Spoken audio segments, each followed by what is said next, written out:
마이클 샌델의 공정하다는 착각에 대해서 좀 얘기를 해보려고 합니다. 이 공정하다는 착각 책은 마이클 샌델이 현재의 미국적 상황을 조금 이렇게 연구하면서 어, 현재 시대, 그러니까 미국이 현재 갖고 있는 어떤 포퓰리즘의 문제, 뭐 포퓰리즘이라고 하면은 뭐 인기 영업주의라고 우리말로는 이제 표현이 되는데 어떤 대중의 분노를 이용해서 그거를 어떤 권력의 원동력으로 삼고 또 그 권력을 통해서 현재적 가치, 그러니까 현실 불가능한 어떤 것들을 달성하기 위해서 이렇게 정치를 하는 어떤 메커니즘, 뭐 이런 것들이라고 좀 뭐 얘기할 수 있을 것 같아요.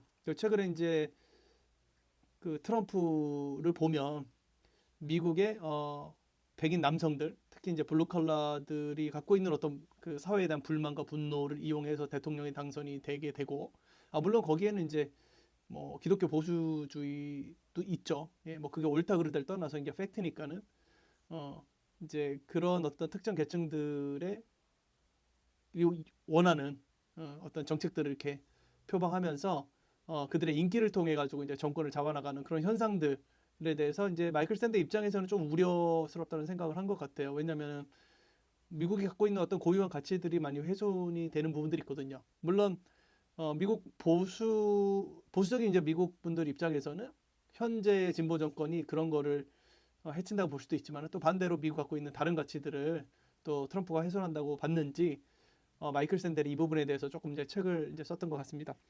근데 이제 제목이 공정하다는 착각이잖아요.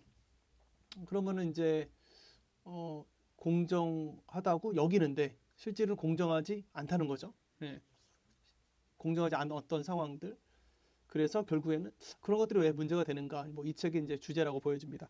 1장의 내용을 보면은 이제 1장 챕터 1이 이제 승자와 패자거든요. 예, 승자와 패자인데 여기에서 이제 샌델이 민주주의를 위협하는 포퓰리즘의 발생 원인이 뭐냐? 이제 이런 주제를 던집니다. 그러니까는 포퓰리즘이 발생하고 있다라고 보는 것 같고요. 그리고 이 포퓰리즘이 민주주의를 위협한다라고 보는 것 같고, 그리고 그 포퓰리즘이 발생하는 원인이 뭐냐라고 이제 제시를 하고 있어요. 샌델은 세계화로 인한 불평등,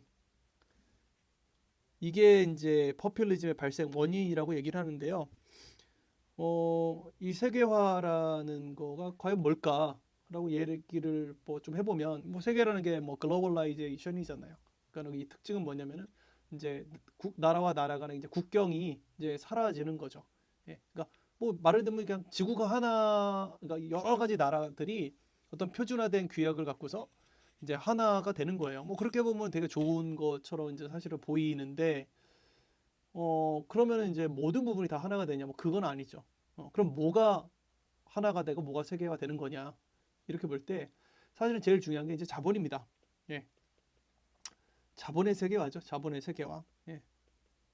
오히려 정치나 문화적으로는 훨씬 더 사실 블록화 현재 되고 있다고 그렇게 보여져요. 어, 그 뭐 수년 전에 나온 책인데 문명의 충돌이라는 책을 그 세뮤얼 해링턴인가요? 네, 뭐 그런 분들이 이제 문명의 충돌이라는 책을 썼는데 거기에 보면 뭐 이미 뭐 15년, 20년 전부터 그 전에는 이제 냉전 시대였죠. 미국과 소련이 서로 어떤 자유주의와 또 사회주의 이념을 갖고서 경쟁하는 냉전 시대였지만은 앞으로 시대는 이제 문명과 문명이 충돌하는 그런 시대가 될 거다 이런 얘기를 했어요. 그게 뭐 이슬람하고 뭐 유럽 문화가 충돌을 하거나 또 중국과 미국의 이제 아시아 문화와 또 뭐 미국 문화, 그러니까 뭐 이렇게 하여간 이제 충돌하는 현상이 벌어질 거로 얘기해놨는데 뭐 그런 현상이 뭐 지금 일어나고 있는 거죠, 사실은.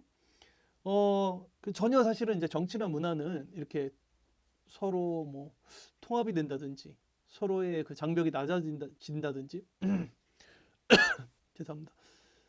그런 부분들이 죄송해요. 가시적으로 나타나는 것은 아니라고 보여져요. 다만 자본이 세계화되고 있죠. 예. 어, 이제 뭐 currency, 그러니까는 money, 그러니까 이제 이렇게 화폐, 그죠? 화폐 같은 경우도 지금 달러로 사실은 다 통일이 되어 있는 상태이고, 그 다음에 금융 시스템 같은 것들도 사실은 다 거의 통합이 되어 있는 상황이죠. 다 표준 프로토콜 같은 게 다 있단 말이야. 그래서 뭐 그냥 예로 비근한 예로 뭐 애플이 자기들은 사실은 이제 애플 설계 또 디자인을 하고, 그죠? 디자인 바이 캘리포니아 이렇게 써 있잖아요. 그죠? 디자인을 애플이 미국에서 하고, 제조는 중국 팍스콘에서 하고, 그거는 뭐 전 세계적으로 다 팔고 있는 그런 상황이죠. 그러고 국경과 국경을 넘어서서 돈이 오가고, 그죠? 그런 일들이 이제 가능하기 때문에 사실 이런 글로벌 소싱 같은 것들도 가능한 건데, 이런 자본의 세계화가 실질적으로 이런 민주주의를 위협하는 포퓰리즘 현상을 이제 불러일으켰다는 얘기예요. 그리고 나서 이제 여기서 사회적 존중이라고 얘기를 하는데 뭐냐면은 이 글로벌라이제이션이 갖고 있는 이제 문제가 뭐냐면은 예를 들면 미국이란 나라가 있어요. 그럼 미국이란 나라에서 내가 가령 뭐 1등 하는 무슨 백화점이란 말이야. 그러면은 이제 미국 안에서 내가 물건을 팔아가지고 이제 돈을 벌 수 있잖아요. 그렇죠? 근데 만약에 이게 이제 금융 세계화가 돼서 이 세계화가 돼버리면은 내가 미국에서도 물건을 팔 수 있지만은 밑에 멕시코에서도 팔 수 있고 칠레에도 팔 수 있단 말이에요. 그럼 미국에서 내가 물건을 팔 때하고 미국과 멕시코, 칠레에서 물건을 팔 때 뭐 어디에서 돈을 더 많이 벌게 되겠어요? 당연히 그죠. 미국, 멕시코, 칠레에서 파는 거 훨씬 더 많이 벌겠죠. 그렇죠? 왜냐면은 뭐 시장이 더 커지니까 당연히. 그러면은 이제 어떤 현상이 벌어지냐면은 승자 독식 현상이 벌어지게 돼요. 미국에서도 내가 1등 기업이기 때문에 충분한 자본의 여력을 갖고 있고 또 그 프로덕트 제품을 생산할 수 있는 능력도 갖고 있고 좋은 디자인을 할 수 있는 그런 능력도 갖고 있는데 이거를 만약에 시장을 확대를 해가지고 판다고 할 때는 그 파워가 훨씬 더 세지는 거죠. 네, 그 파워가 이제 훨씬 더 세지는 현상이 벌어지고 그렇게 되다 보면 자본 독식 현상이 더 심화되게 됩니다. 예. 왜냐면은 예전에 예를 들면 애플이라는 회사가 미국 회사지만 만약에 애플이라는 회사가 멕시코나 칠레에 이렇게 진출할 수 없다면 뭐 멕시코에서 나름 1등하는 회사, 뭐 칠레에서 나름 1등하는 회사가 서로 그렇게 양분해 가지고 시장을 나눠 가질 수가 있는데 지금 같은 경우는 그냥 애플이 다 먹는 거예요. 한꺼번에. 그러니까 엄청난 자본 축적이 벌어지게 되고 이 가운데서 이제 빈익부 부익부 현상이 이제 점점 더 벌어지게 되는 거죠. 그리고 이제 미국에서 벌어지는 현상들이 이제 뭐냐면은 결국에는 소위 말해서 그 지식 노동자가 아닌 사람들, 그 전통적인 어떤 몸을 통해서 일하는 사람들이 점점 더 소외받게 되고 또 노동력이라는 측면에서 볼 때도 옛날에는 어쨌든 미국 기업은 미국에서 비즈니스를 해야 되기 때문에 미국 사람을 고용을 해야 됐고 그러니까 사실 미국에 있는 노동자들이 끼리만 뭉치면 그 자본가 뭐 또는 이제 기업의 경영자들과 충분히 협상을 벌일 수가 있었는데 이제는 그 노동자들이 연대가 되게 불가능한 상황이에요. 왜냐하면 예를 들면은 뭐 애플이 미국에서 공장을 운영하는데 뭐 노동자들이 임금을 막 올려달라고 요구를 한단 말이에요.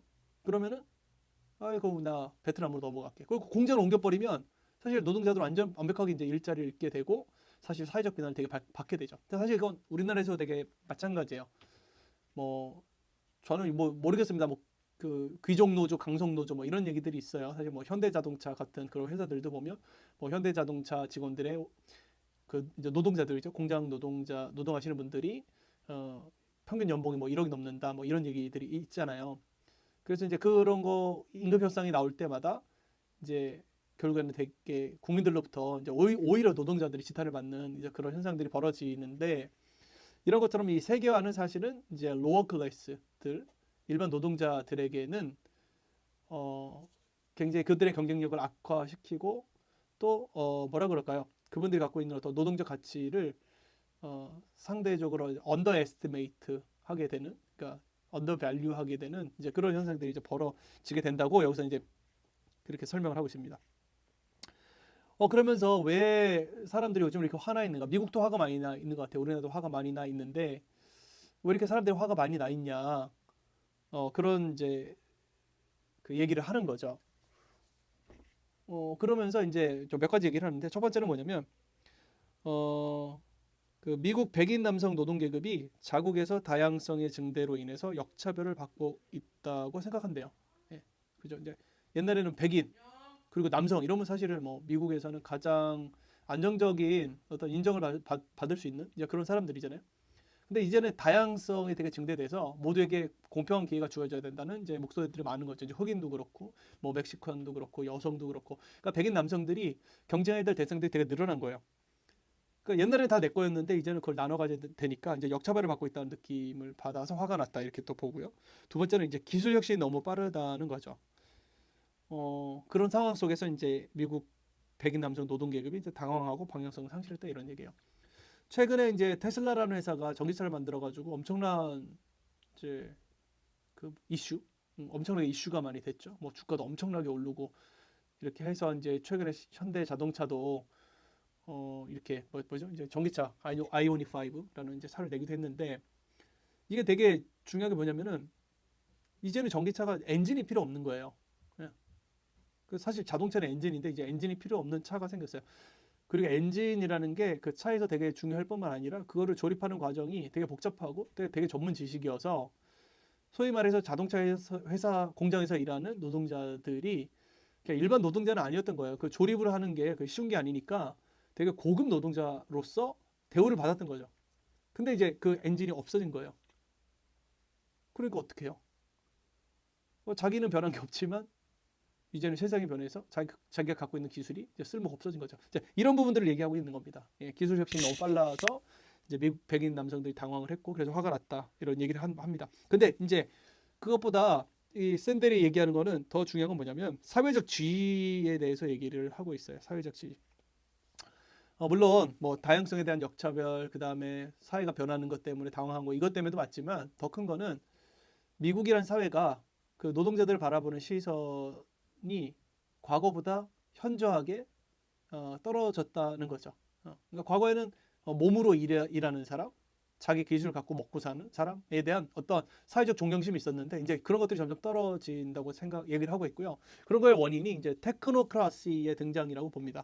이 테크노크라시라는 것은 뭐냐면은 여기 이제 보시면 기술 관료 또는 이제 기술 관료를 테크노크라트라고 하는데 테크노크라트, 그러니까 테크노라는 말이 들어가 있으니까 기술이라는 거 이해하시겠죠? 이게 뭐냐면은 과학적 지식이나 전문적 기술을 소유해서 사회 또는 조직의 의사결정에 중요한 영향을 행사하는 사람을 테크노크라트라고 하고 이런 사람들이 운영하는 민주주의를 테크노크라시라고 합니다. 그러니까 뭐냐면은 정부를 운영할 때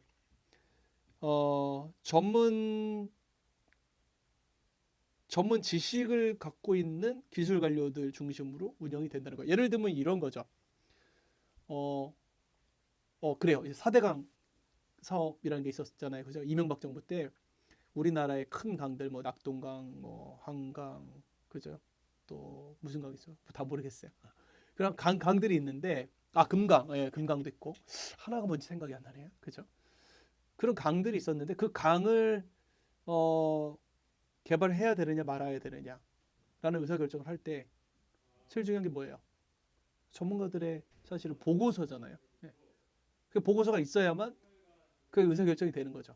그렇죠? 또 뭐가 있어요? 지금의 어떤 코로나 상황 같은 이런 상황도 사실은 정부가 뭐를 하겠어요? 전문가들이 훨씬 더 중요한 거지. 예. 이런 상황들에 대해서 이제 얘기를 하고 있단 말이에요.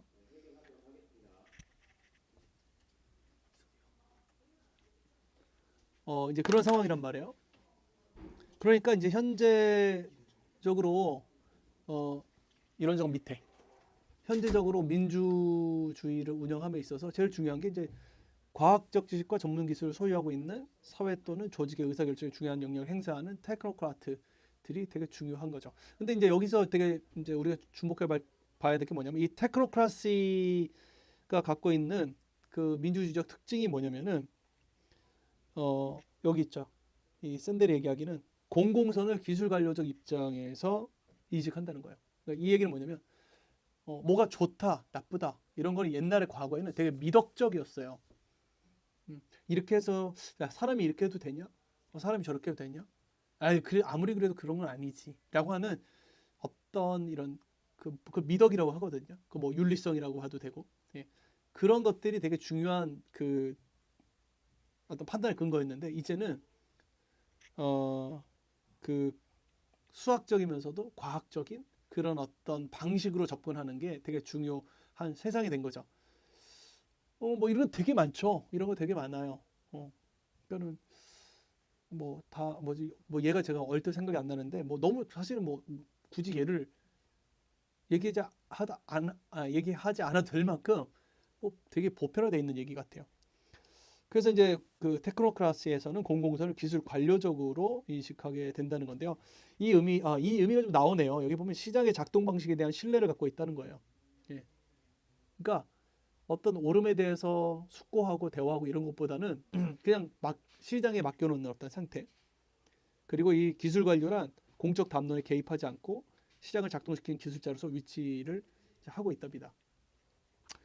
그리고 뭐 이제 이게 이제 가장 큰 특징이고요. 예, 이건 이제 텍스트를 조금 이제 읽어 보면 될 것 같고, 뭐 이런 사람들 이제 시장주의자라고 부르기도 하죠. 이제 경제적으로 볼 때도 작은 정부를 선호하는 사람들이고요.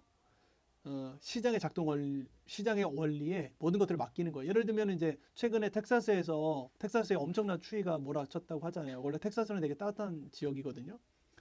근데 그 텍사스 지역에 이제 전기가 전원 공급이 안 됐는데 그 이제 이유는 뭐 이제 추위 때문이었지만 그 지역이 이제 전기가 민영화가 되어 있다고 합니다. 거의 80% 이상이 민영화가 되어 있다고 하죠. 그러니까 이 테크노크라시의 그 되게 특징 중에 하나가 시장을 굉장히 신뢰를 한다는 거예요. 예, 그러니까 시장 내에서 경쟁하고 살아남은 것들이 선이라고 하는 이런 사고 방식을 되게 갖고 있고 이제 이러다 보니까 그 불평등이 심화가 되죠, 실질적으로. 예. 그리고 승자와 패자를 경제적 관점에서 바라보기 시작한 거예요. 그러니까는 과거에는 뭔가 우리가 돈을 벌지 못하는 그런 직업, 그거에 대한 되게 사회적 존경심도 있었던 시대 같아요. 그러니까 게을러서 못 보는 게 아니고 뭐 과거에 뭐 선생님들, 뭐 또는 뭐 목사님들, 또는 뭐 어떤 사회 사업을 하시는 분들, 뭐 이런 분들에 대한 되게 존경심 갖고 되게 존중을 했던 시대들이 있는데 이제는 뭐 그런 시대는 점점 더 좀 아닌 것 같다는 생각이 들어요. 예. 그 뭐 심지어는 뭐 이렇게 사실은 예, 하여간 아이들 그 우리 학교 애들도 거의 그런 직업 많이 안 갖는 것 같아요. 주로 다 이렇게 안정적이고 돈을 많이 버는 직업 쪽으로 가게 되지. 어쨌든 간에 뭐 이렇게 사회의 승자 패자라는 개념이 시장의 작동 원리와 되게 맞물려서 간다는 거죠. 그래서 소위 말해서 인플루언서, 돈 많이 벌고 이렇게 하면 승자, 아니면 다 루저 이렇게 되는 어떤 사회 분위기 속에서 이런 노동자들이 되게 분노하고 있다 이런 얘기를 하고 있답니다. 그러면서 이제 샌들이 얘기하는 게 뭐냐면 이제 승자와 패자를 능력주의적으로 정의를 내리게 되었다는 거죠. 방금 전에 얘기한 것처럼 그렇게 얘기를 하고요. 그러면서 이제 빈부 격차에 대해서 능력주의적으로 보는 거죠. 가난한 이유는 능력이 없어서다. 부자인 이유는 열심히 노력했고 능력이 있기 때문이다. 이거는 그리고 그러면서 이거는 공정한 거다라는 거죠. 모든 사람에게 기회가 공정하게 주어졌고 그래서 이거는 이 시스템은 문제가 없다라는 입장을 갖고 있다라는 것이고요. 그래서 이제 샌들이 여기에 대해서 이제 의문을 제기하는 겁니다. 정말 과연 그 능력주의 윤리 그거 공정한 거냐? 이제 이런 질문을 하고 있는 거죠. 그 샌들은 이런 얘기합니다. 뭐냐면 이제 능력주의에서 능력이라고 할 때 과연 탁월한 능력이라는 게 있지 않나? 이런 이제 질문 던지는 거죠. 사람이 다 타고난 능력이 있지 않아? 타고난 능력을 갖고서 좀 더 그걸 개선하거나 더 노력하고 그리고 기회를 따내서 그걸 하는 건데 출발 자체가 다른 점에 대해서 인식을 못하나? 물론 여기에 대해서 반박하는 책들이 있습니다.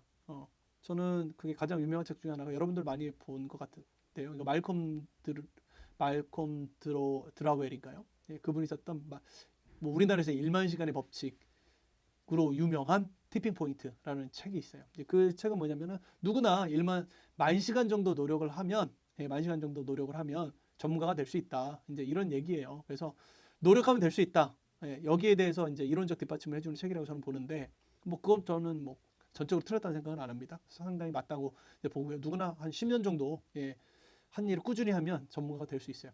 다만 이게 과연 경제적인 어떤 성과로 반드시 연결이 되느냐? 이거는 조금 다른 문제라고 생각을 합니다. 그렇죠. 왜냐하면 특히나 이렇게 세계화가 되고 승자 독식 현상이 벌어지고 있는 현재 사회, 위너 텍스 올, 그렇죠? 이런 시대.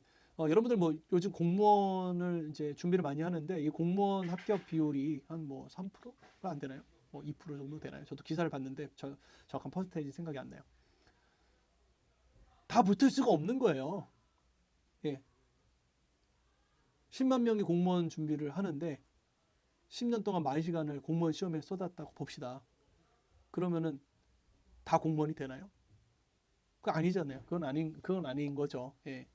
그래서 이제 뭐 1만 시간의 법칙이라든지 노력이라는 것이 어떤 삶의 태도로서는 되게 좋은 거라고 생각하고, 그리고 자기가 설정한 어떤 목표를 달성하는데 좋지만 그걸 사회 전체적으로 적용할 때는 이거 문제가 있다고 생각합니다. 저는 그 부분이 당연히 문제가 있고요. 그리고 막 10,000시간을 했는데도 안 돼. 그러면은 결국은 누굴 비난해요? 자기를 비난해야지. 그러니까 이런 게 사실은 이 사회에 분노를 일으키고 있는 현상이라고 생각합니다. 그러면서 이제 여기에 굴욕의 정치라는 말이 나오는데, 이 굴욕의 정치, politics of humility라고 얘기하고 있어요. politics of humility. 그 다음에 또 다른 개념이 politics of injustice, 그러니까 부정직한 정의, 뭐 이렇게 얘기할게요. 부정의 정의, 이게 말하기 어려워가지고 부정직한 정의, 뭐 부정직은 아니지만, 예, injustice.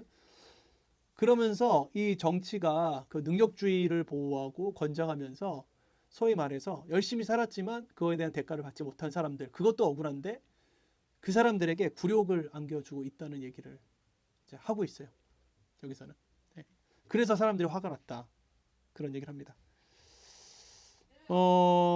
그러면서 과거에는 어떤 지도자의 능력도 중시했지만은 그 능력의 질적인 면을 되게 중요하게 여겼다는 거예요. 그게 뭐냐면은 그 사람의 성품이나 됨됨이, 예, 이런 부분들 되게 중요하게 생각했는데 점점 그런 부분들이 사라졌다는 거죠. 저는 과거에 그 클린턴이라고 하는 사람이 있었거든요. 클린턴 대통령, 힐러리, 예, 힐러리 그 상원 의원의 남편이었죠. 이 사람이 그 대통령 시절에 그 청와대에서 그 성추행은 아니죠. 뭐 상호간에 사실 합의하에 이루어진 거니까 성추행은 아니고 뭐 성 어페어, 예, 그렇죠. 예, 성 어페어가 있었어요. 뭐 되게 사실은 뭐랄까요, 뭐 그 되게 노골적인, 예, 그런 어떤 그 행위들이 있었는데 미국 사회가 결국 그 사람을 그거에 대해서 크게 문제 삼지 않는 걸 보고 저는 조금 의아하다 생각하기도 했고, 사실 좀 좋게 생각한 면도 있어요. 맞아. 뭐 대통령이 뭐 능력이 있으면 되지라고 생각을 했거든요. 네. 그거는 대통령이 자기 능력이 있어서 대통령직 수행 잘하면 되지. 뭐 개인적인 어페어 이런 거 그냥 좀 넘어갈 수 있는 거 아닌가? 이런 생각도 좀 사실 하긴 했었는데, 이 책을 읽으면서 제가 이게 좀 문제가 있을 수도 있겠구나. 결국은 그러면 개인적 삶, 뭐 윤리의식 이런 거는 그 지도자의 덕목으로서 전혀 중요하지 않은 건가? 음. 그런 이제 질문이 들게 됐어요. 일본의 한 교수가 이제 오랫동안 우리나라에서 대학 교수로 지냈던 한 일본 교수가 우리나라가 지도자들 또는 이제 일반 사회의 어떤 윤리성을 되게 과도하게 강요한다. 이제 이런 어떤 기사를 읽었던 적이 있는데 그때 저도 맞아, 우리가 너무 심하다. 우리나라는 윤리성을 너무 강조한다. 이런 생각 이제 했었긴 했는데 지금 돌아보니까 그거 괜찮은 거 아닌가? 뭐 이 책 읽으면서 좀 그런 생각도 좀 들었어요. 이것도 얘기해 보면 좋을 것 같고요. 어쨌든 간에 이제 기술 관료 시대, 예, 테크노크라트 이 시대에는 이런 미덕과 실천지라는 것이, 예, 상당히 어떻게 보면은 이제 이렇게 소외받는 그런 시대가 됐고, 오로지 옳은 건 뭐냐면은 수치로 환원할 수 있는 것, 예, 수치로 환원할 수 있는 것. 그래서 이 샌델은 이제 GDP 얘기를 들죠. 공공우선은 GDP다. 그래서 어떤 대통령이 GDP를 올렸으면 좋은 대통령, 아니면 나쁜 대통령, 이렇게 본다는 거죠. 그러니까 트럼프가 모든 미국적 가치를 다 훼손하는 거죠. 그러니까 난민들을 넉넉하게 받아줬던 어떤 그런 포용의 정책, 그 다음에 다양성을 인정했던 어떤 그런 어떤 미덕, 이런 것들 다 훼손하고 오로지 그냥 미국이 1등 해야 된다. 예, 미국 우선주의. 그리고 나는 돈을 이만큼 벌어왔다 하면서 우리나라하고도 이제 그 마찰이 있었잖아요. 그 동맹국들 무시하고 그다음에 동맹 관계를 그냥 돈으로만 보고, 그래서 동맹한테 계속 막 돈, 소위 말해서 뉴스에서 삥 뜯어낸다 그런 얘기도 했었는데, 그 뭐 돈 뜯어내고 그게 이제 사실 트럼프가 했던 건데, 참 안타깝습니다. 이런 사람들을 또 미국의 기독교 보수적인 분들이 이렇게 지지를 했다는 부분은 저는 좀 그게 안타깝다고 생각했어요, 사실은. 물론 이제 뭐 트럼프가 뭐 동성애나 여러 가지 문제에서 좋은 발언도 뭐 좋은 발언인지 사실 모르겠지만 어쨌든 뭐 이렇게 보편적인 전통적인 기독교적인 어떤 입장에서 발언한 것도 좀 맞지만 사실 다른 가치들도 되게 기독교이고 중요한 가치거든요. 예. 그리고 그렇게 쉽게 훼손하는 것에 동의하는 것은 저는 참 옳지 않다, 이제 이렇게 생각을 하는데, 어쨌든 간에 귀수관료 시대 이제 그런 의미를 갖고 있다는 거고요. 그래서 이제 퍼퓰리즘이라는 게 결국 이런 어떤 배경, 세계화, 그다음에 세계화로 인해서 분노한 어떤 미국의 그 40대 백인 남성, 그러니까 40대가 아니죠. 그 이상의 백인 남성들 그런 분노의 에너지를 이용해서 그 퍼퓰리즘을 생산해내고 그걸 통해서 정권을 잡고 했던 이런 일들이 이제 일어났다. 이게 이제 그 샌델이 얘기한 일장의 내용이고요. 오늘은 여기까지 할 거예요. 그래서 여기까지 좀 듣고 이따가 뵙도록 하겠습니다. 감사합니다.